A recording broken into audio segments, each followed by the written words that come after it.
महाराष्ट्र शासनाच्या उच्च व तंत्रशिक्षण विभागांतर्गत ग्रंथालय संचालनालय मुंबई, जिल्हा ग्रंथालय अधिकारी कार्यालय रायगड, भारतरत्न डॉक्टर बाबासाहेब आंबेडकर राष्ट्रीय स्मारक महाड, मूळचंद रामनारायण शेठ करवा लायब्ररी महाड, शशिकला शंकरराव सावंत वाचन मंदिर महाड आणि कोकण मराठी साहित्य परिषद शाखा महाड यांच्या संयुक्त विद्यमाने महाड येथे ग्रंथोत्सव 2025 हा 2 दिवसीय साहित्य उत्सव 12 व 13 मार्च 2026 रोजी भारतरत्न डॉक्टर बाबासाहेब आंबेडकर राष्ट्रीय स्मारकाच्या नाट्यगृहात उत्साहात पार पडला। कार्यक्रमाच्या अध्यक्षस्थानी ज्येष्ठ साहित्यिक ॲडव्होकेट विलास नाईक होते, तर प्रमुख अतिथी म्हणून पोलादपूर येथील सुंदरराव मोरे महाविद्यालयाचे मराठी विभाग प्रमुख प्राध्यापक डॉक्टर रवींद्र सोमवंशी उपस्थित होते। मान्यवरांच्या हस्ते दीप प्रज्वलन करून कार्यक्रमाची सुरुवात झाली।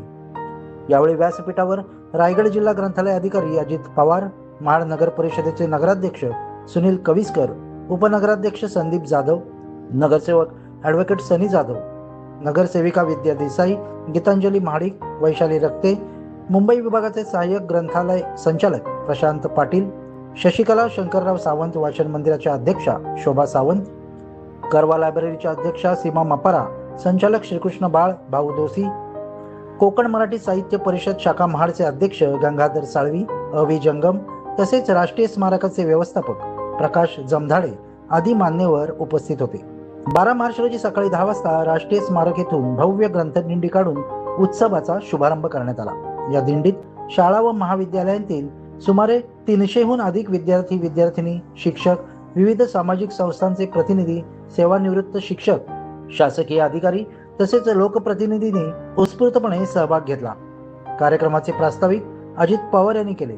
अध्यक्ष भाषणात ॲडव्होकेट विलास नाईक यांनी वाचन संस्कृतीचे महत्त्व अधोरेखित करीत उपस्थितांना मार्गदर्शन केले। यावेळी प्राध्यापक डॉक्टर रवींद्र सोमवंशी, नगराध्यक्ष सुनील कविस्कर व उपनगराध्यक्ष संदीप जाधव यांनी देखील आपली मनोगते व्यक्त केली। कार्यक्रमादरम्यान जिल्ह्यातील उत्कृष्ट वाचकांचा सन्मान करण्यात आला। दुपारच्या सत्रात छत्रपती संभाजीनगर येथील हास्यकवी विष्णू सुरासे यांनी विनोदी साहित्य वाचन सादर करून उपस्थितांना खळखळून हसविले।